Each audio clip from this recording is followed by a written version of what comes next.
Hi viewers, welcome to our channel. ప్రస్తుతం మనతో పాటు దాము బాలాజీ గారు సీనియర్ జర్నలిస్ట్ ఉన్నారు. వారితో ఒకసారి మాట్లాడదాం. సార్ నమస్కారం సార్. సార్ నిన్న మహా న్యూస్ ఛానల్ పైన బీఆర్ఎస్ శ్రేణులు దాడులు చేయడం మనం చూసాం. సో చాలా వరకు అయితే డ్యామేజ్ అయితే అయిపోయింది. అయితే ఇప్పుడు దీనిపైన పొలిటికల్ గా చాలా వరకు అయితే ఖండిస్తున్నారు. పవన్ కళ్యాణ్ గారు ఖండించారు, చంద్రబాబు నాయుడు గారు కూడా ఖండించారు, కేటీఆర్ గారు కూడా అదో స్టైల్లో ఖండించినట్టుగా మనకు కనిపించింది. అయితే ఇప్పుడు దీనిపైన కొంత భిన్నాభిప్రాయాలు వ్యక్తం అవుతున్నాయి. అంటే ఒక్క మహా న్యూస్ పైన కాదు, గతంలో కొన్ని ఛానల్స్ పైన కూడా దాడులు అయినప్పుడు మరి మీరు ఎందుకు అప్పుడు ఖండించలేదు, సాక్షి పైన దాడులు కూడా జరిగాయి కదా, మరి అప్పుడు ఎందుకు ఖండించలేదని కొన్ని విమర్శలు కూడా చేస్తున్నారు. ఓవరాల్ గా అంటే మీడియా సంస్థల పైన దాడులు అన్నదాన్ని ఏ విధంగా చూడొచ్చు అంటారు?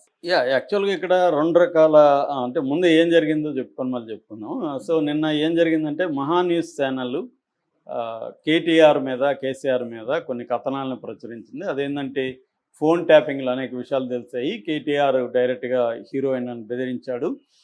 సో మా వాళ్ళు రమ్మని చోటికి మీరు రావాలి, లేకపోతే మీ మొత్తం ఫోన్ ఇదంతా హిస్టరీ ఉంది నా దగ్గర, ఇవన్నీ బెదిరించి వాళ్ళని జన్వాడ ఫామ్ హౌస్ దగ్గరికి రమ్మని ఇట్లేదో మొత్తానికి వాళ్ళు కేటీఆర్ కొంతమంది హీరోయిన్లను బెదిరించి లైంగికంగా వాళ్ళని యూజ్ చేసుకున్నాడు అన్న వెర్షన్తో చెప్పడం మొదలుపెట్టారు. అట్లాగే దీని వెనక కేసీఆర్ ఉన్నాడు అనేది చెప్పారు. సో దీని మీద డిబేట్లు పెట్టారు. దీంతో బీఆర్ఎస్కి సంబంధించి బీఆర్ఎస్వి అనే ఒక సంస్థ ఉంది. బీఆర్ఎస్వి అంటే విద్యార్థి వింగ్. అది వి అంటే విద్యార్థి, బీఆర్ఎస్వి అంటే బీఆర్ఎస్ విద్యార్థి అనే సంస్థకు సంబంధించిన ఒక 20 మంది విద్యార్థులు అక్కడికి వెళ్ళి దాడి చేశారు. వీళ్ళు వెళ్ళడమే రాడ్స్, నైవ్స్, స్టోన్స్ తీసుకెళ్ళి అక్కడ ఫ్రంట్ ఆఫీస్ మీద, తర్వాత బయట కార్లని బీభత్సంగా విధ్వంసం చేశారు. అవన్నీ కూడా రికార్డు కూడా అయినాయి. వాళ్ళు వీడియోలతో తీశారు, ప్లస్ సీసీ కెమెరాలు కూడా ఉన్నాయి.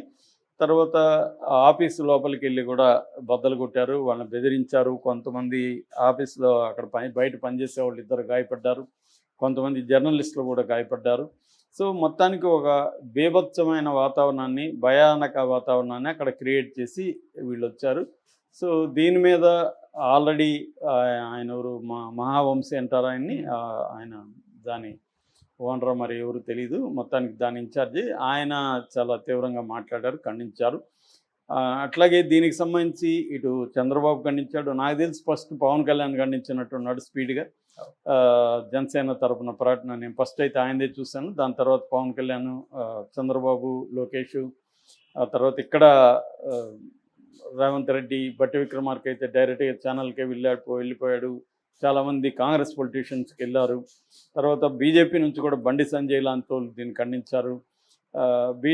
ఇది జరిగింది. అయితే ఇక్కడ టైమింగ్ కూడా ఇంపార్టెంట్. ఎప్పటి నుంచో ఇదే వార్త వస్తుంది. కేటీఆర్ది ఇప్పుడు కొత్తగా ఏం రాలేదు. డే 1 నుంచి కూడా కేటీఆర్ ఈ ఫోన్ ట్రాపింగ్, అమ్మాయిలది ఫోన్ ట్యాప్ చేసి వాళ్ళ పర్సనల్ విషయాలంతా కనుక్కొని వాళ్ళని బ్లాక్మెయిల్ చేసి లొంగ తీసుకున్నాడని కథనం డే 1 నుంచే వస్తూ ఉంది, ఇప్పుడు కాదు. ఫోన్ ట్యాపింగ్ విషయం బయటకు వచ్చినప్పటి నుంచి కూడా ఈ కథనం బయటకు వస్తుంది. దాని తర్వాత కొండా సురేఖ లాంటి వాళ్ళు ఓపెన్గానే కేటీఆర్ నాగార్జునని బెదిరించి వాళ్ళ కోడలు సమంతాన్ని తన దగ్గరికి పంపమన్నాడు. ఇలాంటి మాటలంతా కూడా ఆమె మాట్లాడింది. దాని మీద వీళ్ళు కేసులు వేశారు. ఇప్పుడు ఎందుకు పొయ్యి కొట్టారు అన్న చర్చ ఒకటి వస్తుంది. దీనికి బండి సంజయ్ లాంటి వాళ్ళు చెప్పేది ఏంటంటే, ఈ నిన్న స్వేచ్ఛ అనే అమ్మాయి ఆత్మహత్య చేసుకుంది, దానికి సంబంధించి పూర్ణచంద్ర అనే అబ్బాయి ఇన్వాల్వ్ అయినట్టుగా తెలుస్తుంది. పూర్ణచంద్ర ఏమో బీఆర్ఎస్ అతను కాబట్టి తమ మీదకి రాకుండా దాన్ని డైవర్ట్ చేయడానికి ఈ పని చేశారు వీళ్ళు వెళ్ళి. దాన్ని చేయడం వల్ల ఇష్యూ అంతా ఇటు డైవర్ట్ అవుతుంది అనేది వీళ్ళ ప్లాను అనేది ఆయన చెప్పాడు. వీళ్ళు మాత్రం లేదు, మా మీడియా మీద అతను అక్కసు పెట్టుకొని రౌడీలను పంపించి మమ్మల్ని లొంగ తీసుకోవడానికి చేస్తున్నారు అనేది వీళ్ళు చెప్తున్నారు. సో ఇది బేసిక్గా జరిగింది. అంటే ఈ మధ్య ఏమైందంటే తెలంగాణలో ఒకప్పుడు ఈ స్థాయిలో ఉండేది కాదు. కేటీఆర్ పదే బిగినింగ్లో అనింది ఏంటంటే, మా ప్రభుత్వం పట్ల అనవసరంగా అబద్ధాలు క్రియేట్ చేశారు, యూట్యూబ్ ఛానల్ అవన్నీ పెట్టి. మేము కానీ వేరే దగ్గర బడ్జెట్ పెట్టే బదులు ఒక 100 యూట్యూబ్ ఛానళ్ళు పెట్టుకొని ఉంటే మేమే గెలిచేవాళ్ళం అని కూడా కేటీఆర్ అన్నారు. అంటే అర్థమైంది ఏమంటే, సోషల్ మీడియాలో మేము బలంగా లేము, అందువల్ల మాకు ఒక ఆర్టిఫిషియల్గా మా మీద వ్యతిరేకత క్రియేట్ చేసి కేసీఆర్కి అహంకారమనం ఇంకోటి క్రియేట్ చేసి దాన్ని ప్రచారం చేయగలిగారు, మేము అడ్డుకోవడంలో ఫెయిల్ అయినాం అనేది ఆయన చెప్పింది. దాంతో బీఆర్ఎస్ ఏం చేసిందంటే సోషల్ మీడియా హ్యాండిల్స్ని కొంత పెట్టి వాళ్ళు కాంగ్రెస్కి వ్యతిరేకంగా రకరకాల పద్ధతుల్లో పోరాటం అనేది మొదలుపెట్టారు. ఇప్పుడు ఇది ఎప్పటి నుంచో ఆంధ్రాలో ఉంది. ఆంధ్రాలో తెలుగుదేశానికి స్ట్రాంగ్ సోషల్ మీడియా ఉంటుంది, వైసీపీకి స్ట్రాంగ్ ఉంటుంది.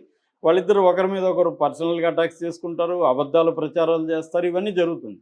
అదే పద్ధతిలో ఇక్కడ కూడా ఏమైందంటే బీఆర్ఎస్ మొదలుపెట్టింది. ఈ గేమ్ని రేవంత్ రెడ్డి కూడా ఓన్ చేసుకుని, రేవంత్ రెడ్డి కూడా social media, main stream media ఇలాగ ఆయన కూడా కొన్ని పెట్టి, ఆల్రెడీ ఆయనకు తెలుగుదేశం మీడియా కూడా సపోర్ట్ ఉంది.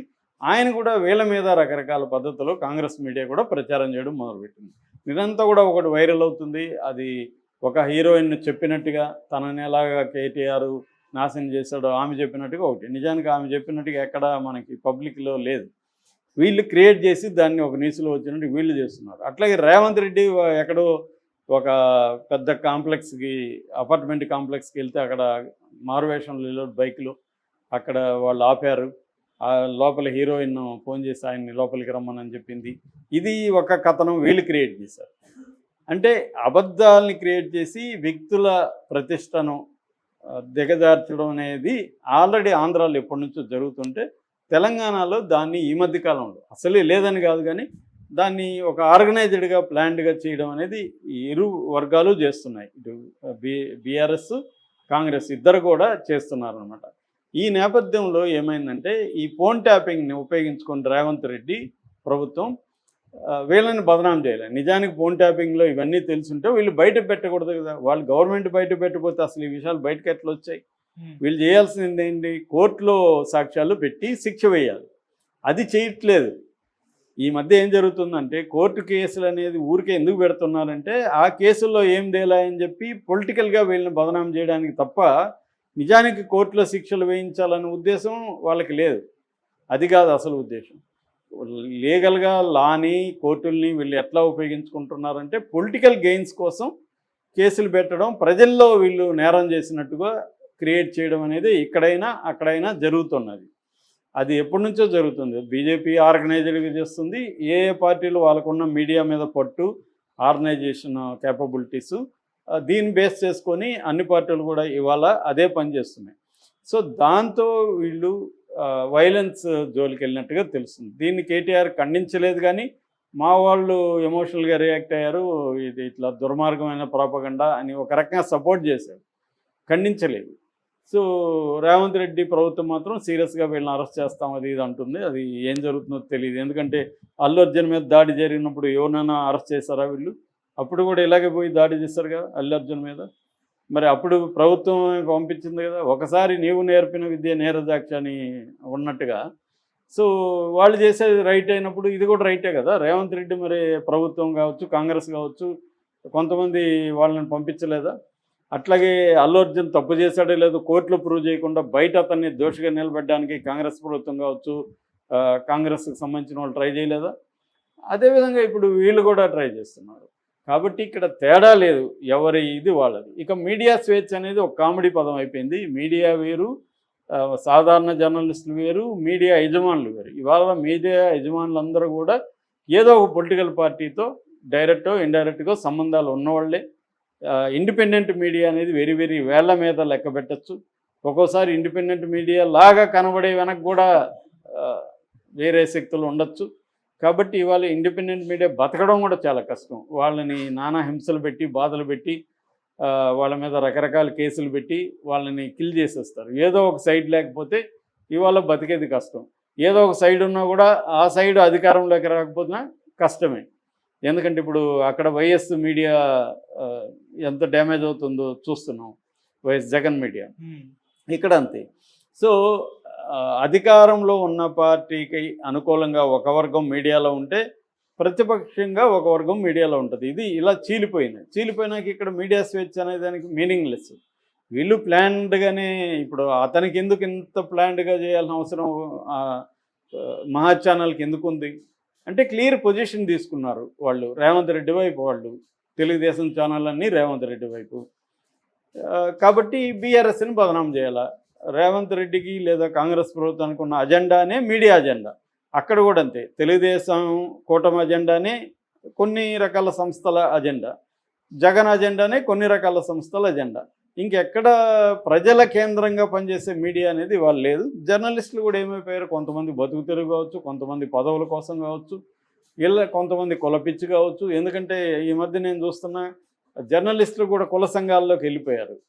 డాష్ కులం జర్నలిస్టులు, కమ్మ కులం జర్నలిస్టులు, రెడ్డి కులం జర్నలిస్టులు అనేది గ్రూపులు పెట్టేసుకొని వాళ్ళే కలుస్తున్నారు. మనం ఎలా సాధించుకోవాలి, మనం ఎట్లా ఏం చేసుకోవాలి, మనకి ఇండ్లు ఎట్లా, మనకి వ్యవహారాలు లోన్లు ఎట్లా, ఈ వ్యవహారంలో వాళ్ళు ఉన్నారు. కాబట్టి ఇవాళ జర్నలిస్టుల మీద దాడి, మీడియా మీద దాడి, పత్రికా స్వేచ్ఛ మీద దాడి, ప్రజాస్వామ్యం మీద దాడి అనేది కామెడీగా అయిపోయింది జనాలకి. మరి ఎవర్రా ఇక్కడ మీడియా ఎవరు, ప్రజాస్వామ్యం ఎవరు అనేది కామెడీ అయిపోయింది. అంటే నీ మీదకి వస్తే మాత్రమే ప్రజాస్వామ్యం గుర్తొస్తుంది, నువ్వేమో వాళ్ళ మీదకి వెళ్ళినప్పుడు రాదా? ఇప్పుడు ఇదే పవన్ కళ్యాణ్ సాక్షుల మీద మొన్న అమరావతి మీద అన్నారని సాక్షిని దాడి చేసినప్పుడు పవన్ కళ్యాణ్ ఖండించలే. పవన్ కళ్యాణ్ ఇప్పుడేమంటున్నాడు, ఒక మీ మీద విమర్శిస్తే దానికి ఒక పద్ధతి ఉంటుంది కదా, ఇలాగే చేయొచ్చా అంటున్నాడు. మరి ఆ మాట అప్పుడు ఎందుకు అనలేదు? సాక్షి ఒకవేళ అమరావతిని అవమానిస్తే మీరు కూడా దాన్ని కౌంటర్ చేయండి, ధర్నాలు చేయండి, ప్రజాస్వామ్యం చేయండి, వాళ్ళ మీద ఎందుకు దాడులకు వెళ్ళారు అని ఈయన అడగాలి కదా, ఈయన అడగలేదు. ఇదే వ్యక్తి 2018లో ఇదే మహాన్యూస్ మీద దారుణంగా పోస్ట్ పెట్టాడు, వాళ్ళని ఒక రకంగా బెదిరిస్తున్నట్టుగా. దాంట్లో సుజనా చౌదరి ఫండ్ ఇస్తున్నాడు అని కూడా చెప్పాడు. కాబట్టి ఏంటంటే ఇప్పుడు అందరూ కూడా ఎవరికి ఏమి ఇక్కడ నీతి లేదు, నిజాయితీ లేదు, అధికారం పదవి ఇదే క్రైటీరియా తప్ప వాళ్ళకి నీతి ఉండాలని మనం అనుకుంటే మనం వీపీలు అయిపోతాం. ఇక్కడ ఎవరికి ఏమి నీతి లేదు, క్లియర్గా అందరికీ ప్రజలకు కూడా తెలిసిపోయింది. ప్రజలు కూడా నాకేంటన్న పద్ధతిలోనే ఉన్నారు, నాకు హెల్ప్ అయితే నేను సపోర్ట్ చేస్తాను. కాబట్టి ఇవాళ నీతులు, న్యాయము, విలువలు, ప్రజాస్వామ్యము, పత్రికా స్వేచ్ఛ, వాక్ స్వాతంత్రం ఇవన్నీ మాట్లాడితే కామెడీ పదాల్లాగా అనిపిస్తున్నాయి. నిజానికి మాట్లాడాల్సింది అవే, కానీ అవి కామెడీ ఎందుకు అయిపోయిందంటే ఎక్కడా లేదు. నీకు అవసరం వచ్చినప్పుడు నువ్వు అంటున్నావు, నీకు అవసరం లేనప్పుడు వాడి మీద నీకు దాడి చేయాల్సిన అవసరం నువ్వే చేస్తున్నావు. మళ్ళీ ఇదే బీఆర్ఎస్ మొత్తం కంప్లీట్ మీడియాని తొక్కిపెట్టేసింది, 10 ఏళ్ళుగా ప్రతిపక్షాలని తొక్కిపెట్టేసింది, పౌర సమాజాన్ని తొక్కిపెట్టేసింది, నియంతలాగా బిహేవ్ చేసింది. ఇప్పుడు వచ్చి వాళ్ళు ప్రజాస్వామ్యం, నైతికత, వ్యవహారాలు వీళ్ళు మాట్లాడతారు. మొన్నటి వరకు రేవంత్ రెడ్డి ఈ భాష మాట్లాడేవాడు, ఇప్పుడు ఆయన మాట్లాడు. ఆయన ఎవరన్నా నా మీద వ్యతిరేకం ఉంటే వాళ్ళ మీద కేసులు పెట్టండి, తిరుపులమని పెట్టి లోపలేసేయండి అని ఆయన పద్ధతిలో ఉన్నాడు. కాబట్టి ఇదంతా కూడా నువ్వు ఏ పొజిషన్లో ఉన్నావు, ఎక్కడ నిలబడి ఉన్నావు, ఏం మాట్లాడుతున్నావు అనేది ఇంపార్టెంట్ తప్ప అబ్సల్యూట్ టర్మ్స్లో పనిచేయదు అన్నమాట. Thank you so much.